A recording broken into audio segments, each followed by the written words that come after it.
This is TWiT. This app is Reminders. The Reminders app is Apple's built-in to-do list management application. And I want to walk you through some kind of the basic features that exist with Reminders before we dig into some of the other things that are available that can give you many of the same controls and some that you do not get in Reminders. But this is Reminders on the iPad. It looks a lot similar on the iPhone as well. And you'll notice that the modern Reminders app has a bunch of different options available for categorizing your reminders. Over on the side, you'll see today, you'll see scheduled, you'll see all, and you'll see flagged. And then you also have lists, and these lists can be ones that are automatically generated by iOS or ones that you add later.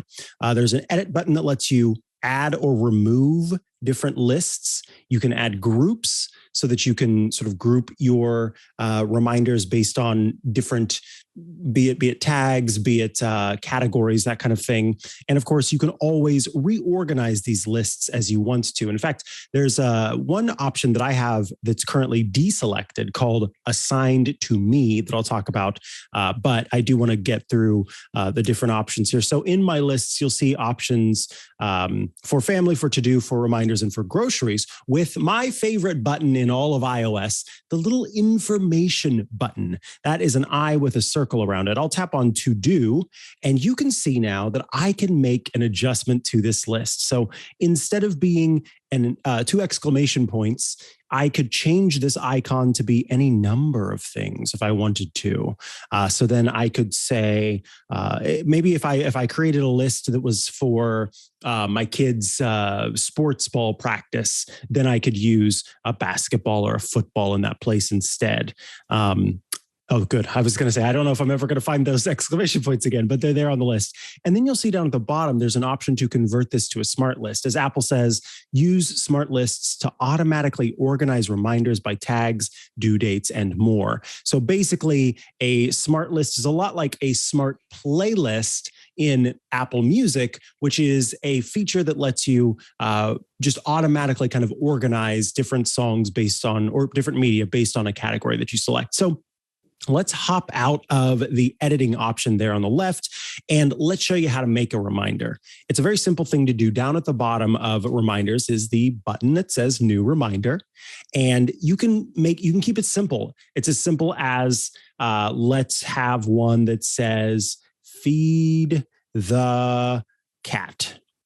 And it's actually suggesting there for folks who are listening on the keyboard, a place to categorize this, a place to store this. It says, hey, you probably want to put this in your to-do list. So I can tap on suggested list and it automatically gets added to the to-do list. Now, you'll see on the left of the keyboard, there are some options, including a calendar with a little clock next to it. And there's also a location icon. Talk about that in a moment. On the right, you'll see there is a hashtag or a pound sign or an octothorpe. Those are all the different names, and a flag and a photo icon. I can actually add photos to my reminder if I want to. I can flag this if it's a particular importance, or with the octothorpe, I can give it different tags that help categorize it. I'm going to go ahead and tap on the left side where the calendar icon is and choose. And you'll see some easy shortcuts here for, I want this to happen today, I want this to be tomorrow, I want this to be this weekend, or at a date and time. There's also the location icon, which it's kind of cool how you can use reminders. What I tend to use it for is I will talk to Siri and say, remind me when I get home to do blank, or remind me when I get to work to do blank, or remind me when I leave work to do blank, or remind me when I get to the store to do blank, or remind me when I get in the car or out of the car. Those are also options if you have either a Bluetooth connected radio in your car or you have CarPlay. Either of those features will let you use that functionality. So I'm going to go ahead and tap on the little eye icon. It's my favorite, next to Feed the Cat. And now I've got all of these options. I can add some notes. Your cat's favorite food is salmon kibble. And then I could add a URL if I needed to. So maybe this is, instead of feed the cat, it's buy the cat's food. And then I could put the URL to the food there. The date is set to today. I want to do it at a specific time.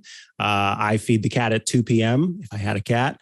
And then I can choose some different repeat options. So what I love is that over time, Apple has added a lot of functionality to reminders in this as well. You can repeat it hourly. You can repeat it daily. You can repeat it on weekdays. You can repeat it on weekends, weekly, bi-weekly, monthly, every 3 months, every 6 months, every year, or you can set it to custom. Obviously, I want this to be a daily reminder, and I can choose, of course, when to end this repeat. Tags would include hashtag pets. And I'll tap return to add that hashtag, and food, I guess we'll go with, or grocery. Then you can see that there's the option to go ahead and toggle on location. This would give me, again, the ability to say, hey, when I'm going home, when I'm going to work, when I'm getting in the car, when I'm getting out of the car, or custom, where you can make choices based on where you might be going. So if you did want to make sure that when you got to the grocery store, you got that notification, you could set up a custom reminder that says, hey, this is what I want you to be paying attention to. This is when I want you to get it. And then this really handy feature, when messaging. This is a special feature that I think a lot of people really dig. And what this allows you to do is set a reminder so that the next time you're talking to a person, you remember to talk to them about blank. So if you were talking to your pal Rosemary Orchard and you wanted to make sure that, because we're in 2 different time zones, that the next time you talk to her, you asked her a question about regular expressions, you could set up a reminder that says, when messaging Rosemary Orchard, do this reminder, at which point it would pop up and I go, oh, right, I'm supposed to ask her what this icon means if I am trying to set up a regex. And then there's the option, again, to flag it. You can set priorities as well. Flags and priorities are both available. Priority is a little bit more detailed version of flagging, where flagging is just like, does it have a flag or does it not have a flag? The choice of where you want the list. And then, of course, last would be add image, where I would take a photo of the cat that is just completely imaginary in this scenario and add it there, or maybe even the cat's food. And then last but not least are subtasks, which let you create tasks that exist as part of a larger task. So instead of feed the cat, maybe you have one called care for cat. And it's because you're taking care of a friend's cat. It's not your cat. So obviously, you know all of the things that you do to take care of your cat, but you're caring for a friend's cat who has a peanut allergy and currently has a rash, and also only eats salmon in the morning and eats chocolate pudding at night. And so you have to make sure that each of those are listed as part of the subtasks. So I would call it care for cat instead. So we'll change that to care for cat. And then I could go in after I hit return and go down to the subtasks and do a reminder that says feed the cat salmon, and then pet the cat.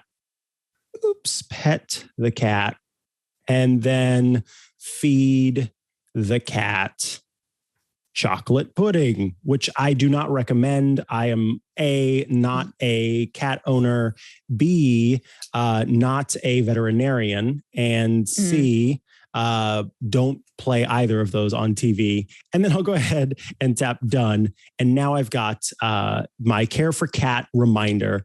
And check this out. In today and in scheduled, which are these smart lists that are set up based on the fact that this is a reminder that's going to take place today. This is a reminder that is scheduled, and also those are the 2 that show this as one option.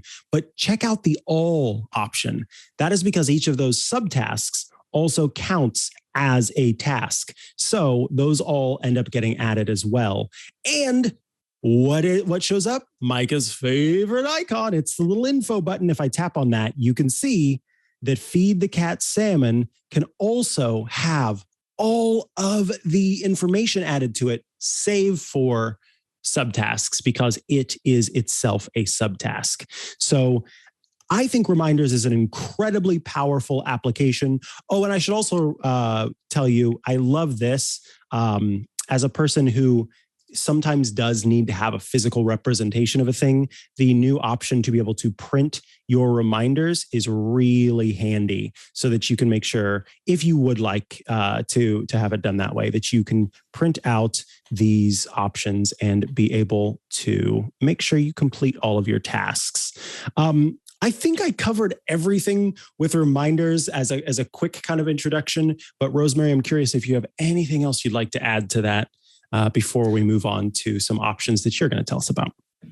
Well, I would just like to say that Reminders is really good because it's on everybody's device. If you set up a family account, then it automatically creates a family shared list, just like it does a calendar, so that you can share reminders with each other. So I have shared reminders lists with my parents. So my dad adds various tech support questions to it that he's going to have, and he thinks that I'll have to solve them when I go over and visit. And most of them, to be honest, I can solve remotely. I still go over and visit because that's, I suspect, what they really want. But I solve tech support much faster that way. But it's also got great shortcut support, and other applications have access to this, meaning it's a great gateway to get your reminders from your voice into specific applications. So for example, Due, Mikah, I know that's one of your favorite apps, can import from Reminders. OmniFocus can import from Reminders. And this means that you can add things very easily with your voice to whichever list. You don't have to change how you do that, and then it can just get sucked up. And because Shortcuts has got such good support for it as well, with adding things to it and retrieving things and so on, it makes it very easy to create it as an incredibly powerful system if you need to, or maybe just leave it as a simple list, whatever works for you. You don't have to use all the extra features if you don't want to, but it's nice to know that they're there. And I particularly like if something is really critical, being able to add a priority to it as well. That makes like a big difference for me.